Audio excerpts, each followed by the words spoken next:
ሰላም አለይኩም ወራህመቱላሂ ወበረካቱ። ሰላም ቤተሰብ እንዴት ናችሁ? ሰላም ናችሁ? እኔ ያለው አልሐምዱሊላህ። እስኪ ዛሬ የሆነች እውነተኛ ታሪክ ላካፍላችሁ። ባለ ታሪኳ የሳዑዲ ዜጋ ስትሆን ትንሽ ቆየት ያለ ታሪክ ነው ማለት ነው፣ ግን ትምህርት አለው ብዬ ስላሰብኩ ነው። ሰላም أنا بنت حاليا عمري 24 سنة. راح نرجع لورا سويا لما كان عمري 19 سنة. አሁን ያለሁበት እድሜ ክልል 24 ነው። ነገር ግን መለስ ብዬ በ19 ዓመቴ ወይም ደግሞ ትምህርት በመማርበት ሰዓት ያጋጠመኝ ታሪክ ላካፍላችሁ። በዛ ሰዓት ሳውዲ አረቢያ ውስጥ ብዙ ኢንተርኔት ተጠቃሚ አልነበረም እንደሆኑ። በዛ ሰዓት ከሚጠቀሙት ሰዎች መካከል አንዷ ነበርኩ። ከቤት ልጅ የመጨረሻ ልጅ ነኝ። እህቶቼ ሁላቸውም አግብተው እኔ ብቻ ነኝ ቤት የምኖረው ከእናትና ከአባቴ ጋር። ከዕለታት አንድ ቀን አባቴ ስራ ቀየረና በስራው የተነሳ ቤት ልቀይር ብሎ ቤት ቀየረ። እንተቀልና ሚን አልቀሪያ ኢላ አልቀሪያ፣ ከትንሽዬ ከተማ ወደ ትንሽዬ ከተማ ቀየር። ቤት ስንቀይር አዲስ ጎረቤት፣ አዲስ ጓደኛ የመተዋወቅ እድሉ ነበረ። በጣም ከመወዳ ጓደኛዬ አንዲት ጎረቤት ጋር ተዋወቅን። ቤት ውስጥ የሚኖሩት እኛ ሁለተኛው ፍሎር ላይ ስንሆን እነሱ ደግሞ የመጀመሪያው ዶር ላይ ወይም ዶር አልአወል ብለው እነሱ የሚጠሩት እዛ ላይ። በጣም ጥሩ ሰዎች ናቸው። አብረው የሚኖሯት አጎቷና እናትና አባቷ ወይም አያቶቿ፣ ለልጁ እናትና አባት ናቸው፣ ለእሷ ደግሞ አያቶቿ ናቸው። እሷ የልጅ ልጅ ነች ማለት ነው። አብራ የምትኖረው ልጅ የልጅ ልጅ ነች፣ ጓደኛዋ ማለት ነው። የባለ ታሪኳ ጓደኛ የልጅ ልጅ ናት። አብሯት የሚኖር በእኛ አባባል የሹማዋ አለ ማለት ነው። ከአያቶቿ ውጪ የሹማዋ ጋር ትኖራለች ማለት ነው። ከዛ ጓደኝነቱ እየጠነከረ መጣ። በጣም ወደድኳት ልጅቷን፣ ተግባባኋት። ምንም የምደብቃት ምንም የምትደብቀኝ ነገር የለም። ብዙ ነገሮችን ሸር እንደራረጋለን፣ ብዙ ነገሮችን እናወራለን። እየሄድኩኝ ቡና ጠጣለሁ፣ ቡና ትጠጣለች፣ እሷም እየመጣች እያልኩ እኔ ተፈጥሮዬ በጣም ሳቅና ጨዋታ ከሚያሞኛቸው መካከል አንዷ ነኝ። ጸጥታ በጣም ያስፈራኛል፣ ያስጨንቀኛል። እኔ ጋጋታ ነገር፣ ጭፈራ ነገር፣ ቀልድ ጨዋታ ነገር በጣም ይመቸኛል። ይህ ባህሪዬ ነው። በትምህርቴ ግን በጣም ጎበዝ ልጅ ነኝ። ስለ ቁንጅና ደግሞ ብዙ ሰዎች ይናገራሉ። ራሴን ማድነቅ ባልወድም በጣም ቆንጅዬ ልጅ ነኝ። ከዕለታት አንድ ቀን በስናፕቻት አዲስ አካውንት መጣ። በስናፕቻት የመጣልኝን አዲስ አካውንት ተቀብዬ ሰላምታ መለስኩለት። መተዋወቅ ይቻላል? እኔ መሐመድ ይባላለሁ አለኝ። ችግር የለውም፣ እኔ ከማንም ጋር እተዋወቃለሁ፣ ችግር የለብኝም፣ አብሽሮ ብዬ ተቀብዬ ወሬያችንን ቀጠል። ቀናቶች፣ ሳምንታቶች፣ ወራቶች፣ አመታትን አስቆጠር። ልጁ ጋር በጣም ተግባባን። ብንግባባም ግን ለየት ያለ ነገር አናረግም ወይም አናወራም። ለምሳሌ ፎቶ አንላላክም፣ ወጣ ያሉ ነገሮችን አናወራም። የምናወራው ስለ ወደፊት ኑሯችን፣ ስለ ወደፊት ሙስተቅበላችን አንዳንድ ነገሮችን እናወራለን፣ ሸር እንደራረጋለን። ምን እንደሚወድ እንደዚህ አይነቶችን ነገር እንለዋወጣለን። የጎረቤታችን ልጅ ወንዱ ልጅ ወይንም የጓደኛዬ አጎቷ ወይም የሹመዋ በመወጣ ሰዓት ግን ትንሽ ለየት ያለ አስተያየት እያየ እኔን ያሸማቀኛል። ለምን እንደሚያኝ በዛ ሁኔታ ሊገባኝ አልቻለም። ያሸማቅቀኛል ብዙ ጊዜ። ይሄ ሁኔታው ባይመቸኝም አይቼ እንዳላየሁ አልፈዋለሁ። ያው ኒቃቢስት ስለሆንኩ ያው እዚህ ሀገር ዜጋ ተሸፍኖ ስለሚወጡ ምንነቷን አያይም።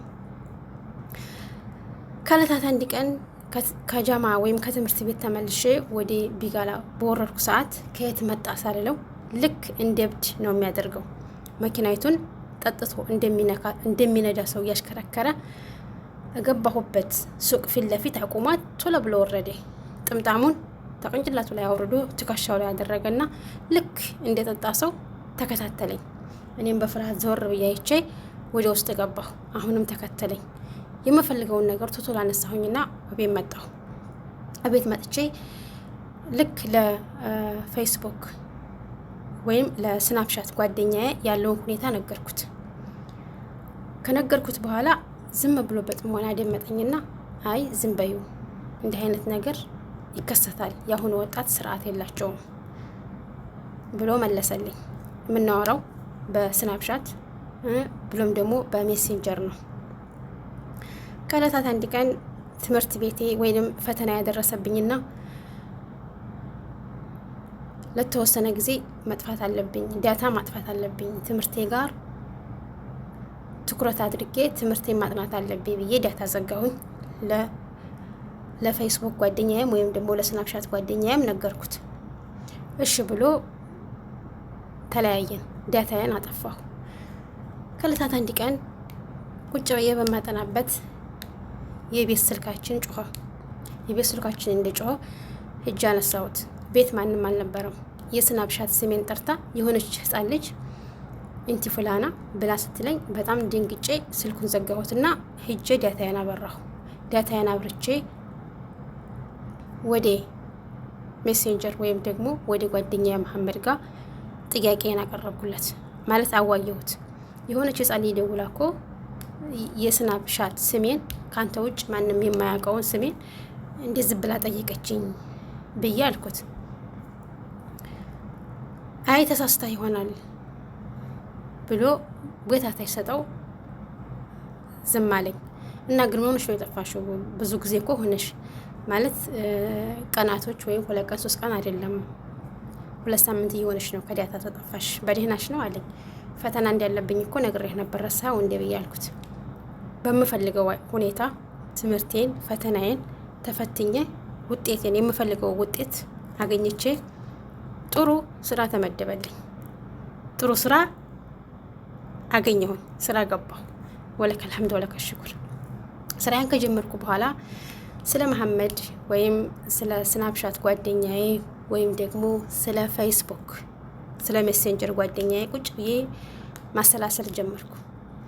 እሱ ግን ቢወደኝ ኑሮ እስካሁን ድረስ የፍቅር ጥያቄ አያቀርብልኝም? ያቀርብልኝ ነበር አይደል? ብቻዬን ወሬ ጀመርኩ፣ ማውራት ጀመርኩ። ከዕለታት አንድ ቀን እያወራን ስሚኝማ የኔ ሚስት እኮ የወደፊት ሚስቴ ጸጉሯ እንዲህ አይነት፣ ቁመቷ እንዲህ አይነት፣ ርዝመቷ እንዲህ አይነት እያለ የወደፊት ሚስቱን መልኳን መናገር ጀመረ።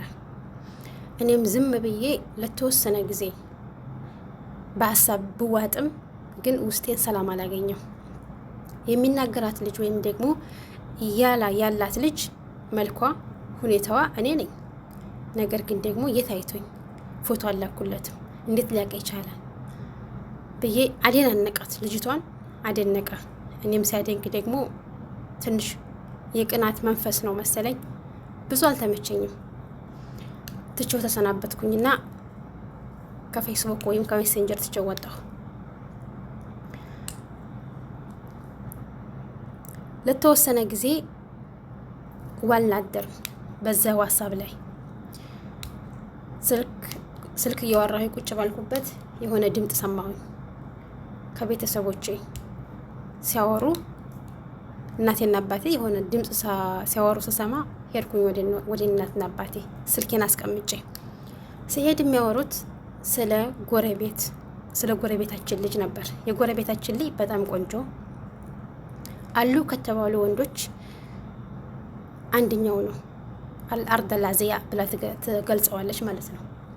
ስለ ቁንጅና ቢወዳደር የሚያሸንፍ የሚመስል ቀድር ያለው መልከኛ ነው ብላ ነው የምትገልጸው ማለት ነው። ከዛ የጎረቤታችን ልጅ ለትዳር እየለመነ ነው ወይም ደግሞ ጮኛ መጣልሽ ብለው ጆሮዬን በጥፊ እንዳያሉኝ አስደነገጡኝ። እኔም የምወደውና የማፈቅረው ልጅ በስናፕሻት የተዋወቅኩት ልጅ አለ። እሱን ትቼ ነው የማገባው? እንዴት ነው የሚሆነው እያልኩ ያንሰላሰልኩኝ እያለ ቀስ ብዬ ወደፊት መራመድን ትቼ ወደ ኋላ እየተራመድኩኝ ክፍሌ ደርሼ ስልኬን አንስቼ ያለውን ነገር ለስናፕሻት ጓደኛዬ ወይም ደግሞ ለፍቅረኛዬ ልበለው ለሱ ተናገርኩኝ። ያለውን ነገር አማከርኩት። የጎረቤታችን ልጅ እኮ ለትዳር ጠየቀኝ ወይም ደግሞ ጮኛ መጣልኝ ብዬ ስለው መብሩክ አለይኪ ብሎ አለኝ። ማለት ምን ማለት ነው ብዬ ስለው ምን ነው አልተደሰሽም እንዴ? የጎረቤታችሁ ላይ አንቺን ለትዳር ስለጠየቀ ደስ አላለሽም ብሎ ሲጠይቀኝ እኔ ስንት አመት አንተ ጋር 1 አመት አይደለም 2 አመት 3 አመታችን እስካሁን ድረስ ስትኖር ትንሽዬ እንደው ለኔ ያለ አመለካከት ምንም ማለት ስፍር ነው ማለት ነው ብዬ ስጠይቀው እኔ ስፍር ነው አላልኩም። አንቺ ጓደኛዬ ወይም ደግሞ ባልንጀራ በሚባለው ልግለጸው እንደዛ ነን እንጂ ሌላ ከዚህ የዘለለ የለንም ብሎ ሲለኝ የሆነ ነገር እንደመታኝና ሰማይና መሬት ተደበላለቀብኝ እና ስለዚህ ፍቅር የሚባል ነገር የለህም ማለት ነው ከኔ ብዬ ስለው የለኝም። ከዛ እኔ በጣም ተናደድኩኝ፣ በጣም ተበሳጨሁ። በተበሳጨሁበት ሰዓት ምን ሆነሽ ነው? እስኪ እኔ አንቺን ቃል የገባሁበት ቀን ካለ አስታውሽኝ፣ ረስቸው ከሆነ አስታውሽኝ። አንቺ ለምሳሌ መጥቼ በር ቆርቆሬ አጭቼ አገባሻለሁ ብዬ ያልኩበት ቀን ካለ ንገሪ ብሎ ሲለኝ አይ እንደዛማ አላልከኝም እና ታዲያ ምንድን ነው የምትፈልጊው? ማለት ምን እንድልሽ ነው ከኔ የምትጠብቂው? አንቺ ለኔ የምትሆኝ ሴት አይደለሽም። ምክንያቱም አንቺ የተማርሽ ነሽ፣ ጎበዝ ጠንካራ ሴት ነሽ። ከኔ የተሻለ ወንድ ነው ላንቺ የሚገባሽ እንጂ እኔ አልገባሽም ብሎ ጆሮዬን ሲለኝ ደንግጬ ይሄም ነው ለማለት ባልችልም ይኸውልህ እኔ ፎቶዬን ልኬ ናና አግባኝ ወይም ደግሞ ናና እጨኝ ብዬ አልልህም። ግን አንተ የምትፈልጋት አይነት ሴት ወይም ደግሞ አንተ የምትፈልጋት ሴት መልኳም ሆነ ምኗ እኔ ነበርኩ፣ ችግር የለውም ብዬ ስልኬን አስቀምጬ ወጣሁኝና ለቤተሰቦች ያለኝን አመለካከት ሰጠኋቸው። 1 ሳምንት ስጡኝና ልሰበበትና ከዛ በኋላ መልሶ ነግራችኋለሁ ብዬ ቤተሰቦችን ስላቸው እሺ ግን ልጁ የተቻኮለ ይመስላል፣ ብዙ ባትቆይ አሪፍ ነው፣ መልስ ቶሎ እንጠብቃለን ብለዋል ሲሉኝ መልሼ ደግሞ ዘወር ብዬ እሱኑ ማማከር ጀመርኩ። የስናፕሻት ጓደኛ ወይም ደግሞ የሜሴንጀር ጓደኛዬን አማከርኩት። ይኸውልሽ ጥሩ ልጅ ከሆነ አግቢ፣ ደግሞ ቤተሰቦቹ ጎረቤቶቻችን ጥሩ ሰዎች ናቸው እያልሽ ስታደንቂ ነበር። እኔ ከአግቢ ውጭ ሌላ የምልሽ ነገር የለም። አላህ ጥሩ ነገር ይወፍቅሽ፣ መልካም ነገር እመኝልሻለሁ ብሎ ሲለኝ 100% ቆረጥኩኝና ወደ ቤተሰቦች ተመልሼ እሺ እስማማለሁ ብዬ ስላቸው ሾፈ ሸራእያ የሚባል አለ በእስላም ሀገራቶች። ለሾፈ ሸራእያ ተዘጋጁ፣ በዚህ ሳምንት እንመጣለን ብለው መልስ ሰጡን። እኔም በአንዳንድ ነገሮች ቢዚ ሆንኩኝ። ትንሽ ከሜሴንጀሩ ጓደኛዬ ወይም ደግሞ ከስናፕሻት ጓደኛዬ የመራቅ ባህሪውን አገኘሁት። ለምሳሌ ራሴን ለማስተካከል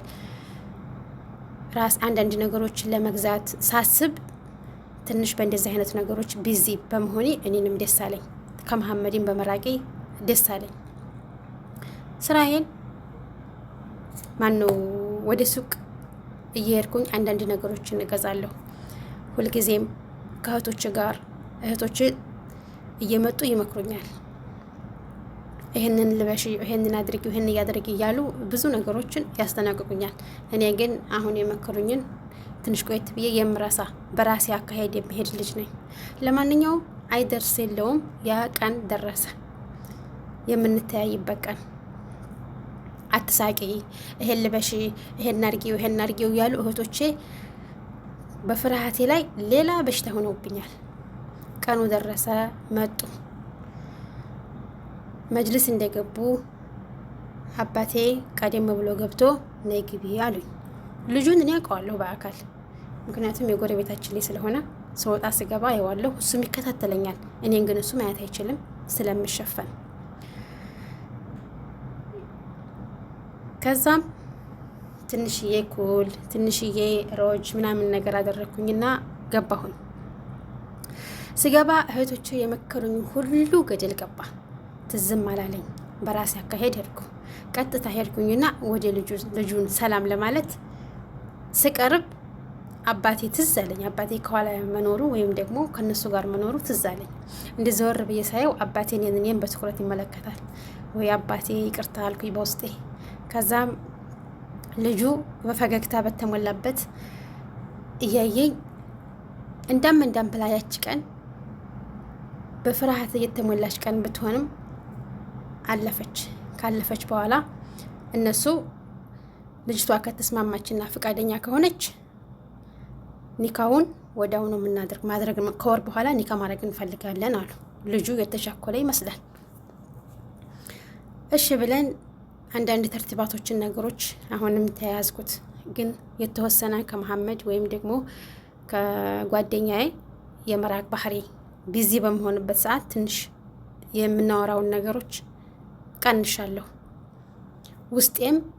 ውስጤ የሚፈራው ምናልባት መሐመድ የፌስቡክ ጓደኛዬ ወይም ደግሞ የስናፕሻት ጓደኛዬን ስለምወደው የወደፊት ባሌን እበድለው ይሆን የሚፈልገውን ሚስት አይነት ላልሆንለት ይሆን እያልኩኝ ውስጤ ይጨናነቃል። ከዛሬ ከነገ ወሬን ከሱ እየቀነስኩ መጣሁ። ኒካውም ታሰረ። ከልጁ ጋር አብረን መውጣት ጀመርን። አብረን በምንወጣበት ጊዜ የምፈልጋቸውን ከለሮች፣ የምፈልጋቸውን ምግቦች፣ ምን እንደሚያስደስተኝ ምን እንደማያስደስተኝ በስርዓት ያውቃል። የሚገዛልኝ ነገሮች በሙሉ እኔ የምወዳቸው ከለሮች ናቸው። አይ ምንም አትልም፣ ሀሳቤን የምትረዳ ሰው ትመስላለህ እያልኩኝ ብቻዬን እያወራሁኝ ብዙ ጊዜ የማስበው ግን ስለ ስናፕሻት ጓደኛዬ ነው። እያልን ልክ ኒካ በታሰረ በ3 ወሩ ወደ ትዳሩ ዓለም ወይም ደግሞ ወደ ቤቱ ሄድኩኝ። ቤቱ ከሄድኩኝ በኋላ ወይም ደግሞ አግብቼ ቤቴ ከገባሁ በኋላ አንዳንድ ነገሮች ሁሉ ባህሪው አዲስ አልሆነብኝም። ሻህረል አሰል በምንሄድበት ጊዜ ሲቀርበኝ ምን